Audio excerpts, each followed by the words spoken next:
Hello, I'm going to be reading from the Private Oral Exam Guide. I'm going to be in Chapter 5, Cross-Country Flight Planning, Section G, National Transportation Safety Board, 5-56, page 5-56, number 1, Section G. When is immediate notification to the NTSB required?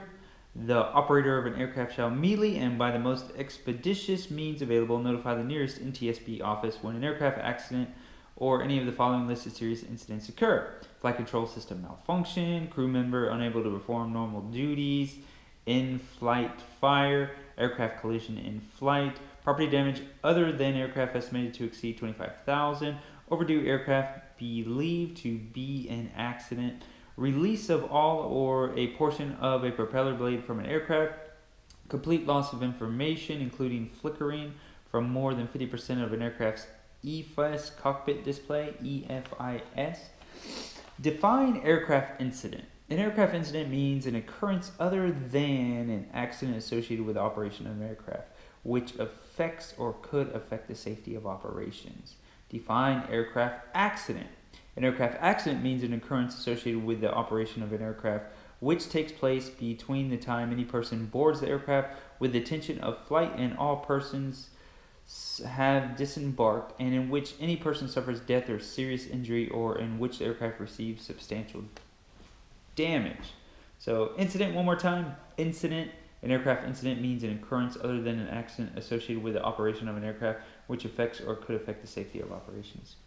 Alright, number 4, define the term serious injury. Serious injury means any injury that requires hospitalization for more than 48 hours, commencing within 7 days from the date the injury was received, results in a fracture of any bone except simple fractures of fingers, toes, or nose, cause severe hemorrhages, nerve, muscle, or tendon damage, involves any internal organ, or involves second or third degree burns affecting more than 5% of the body's surface.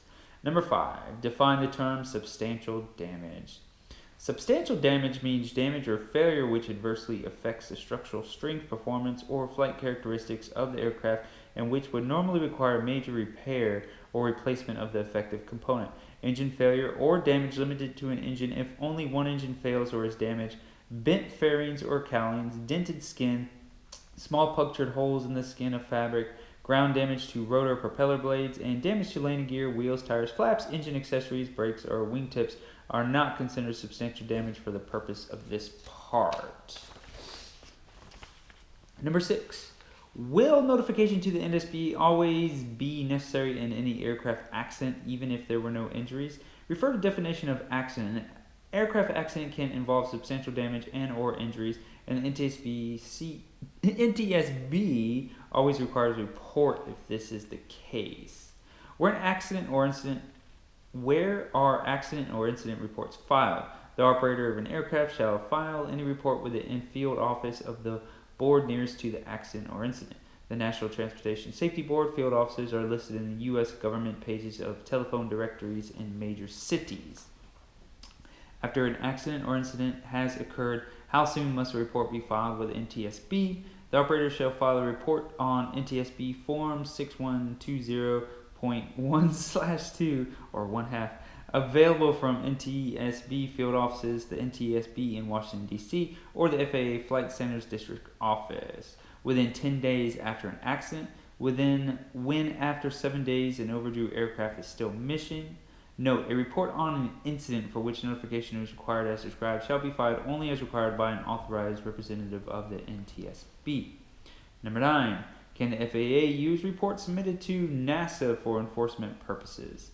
The FAA will not use reports submitted to NASA under the Aviation Safety Reporting Program or information derived therefrom in any enforcement action except information concerning accidents or criminal offenses which are wholly excluded from the programs. By submitting a report within 10 days following an incident, the pilot is not protected from the FAA finding a violation of regulation, but may be providing himself some immunity from a civil penalty or a possible suspension of certificate. Oh, wow. Cool. We'll hang out there. We'll stop there. That was who comes before H? G comes before H. So that was section G, ending here on 5-58 on cross-country flight planning. That's the NTSB. See ya.